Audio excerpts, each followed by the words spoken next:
कहीं बहुत पुराने समय की बात है। एक गांव में एक रहस्यमय बाबा रहते थे। उनका नाम बूटपोल बाबा था। उनकी जद्दोजहद से पूरे गांव में खासा सम्मान था।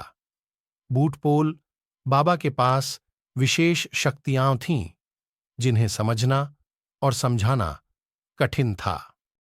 गांव के एक गरीब लड़के का नाम रामू था। वह बहुत ही मेहनती और सच्चा था, लेकिन उसकी गरीबी के कारण उसे अपनी आगे की पढ़ाई छोड़कर अपने परिवार का सहारा बनना पड़ रहा था।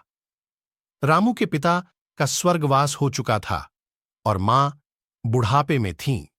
रामू का सपना था कि वह अपने परिवार की मदद करके उन्हें खुशियां दे सके। एक दिन रामू ने बूटपोल बाबा के पास जाकर उनसे मदद के लिए बड़ी उम्मीदें जताईं।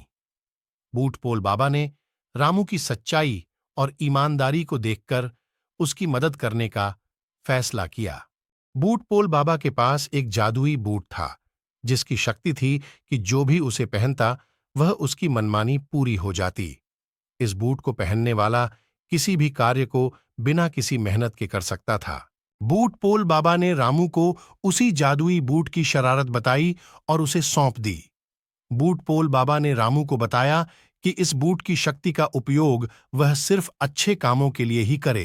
रामू ने उस जादुई बूट का सही इस्तेमाल करके अपने और अपने परिवार के लिए सफलता की पथ में एक नई राह चुनी। उसने मेहनत के साथ काम किया और जादुई बूट को इस्तेमाल करके अपने सपनों को हकीकत में बदल दिया। दोस्तों, आपको यह कहानी से क्या सीख मिली? कमेंट सेक्शन में अपनी राह जरूर दें।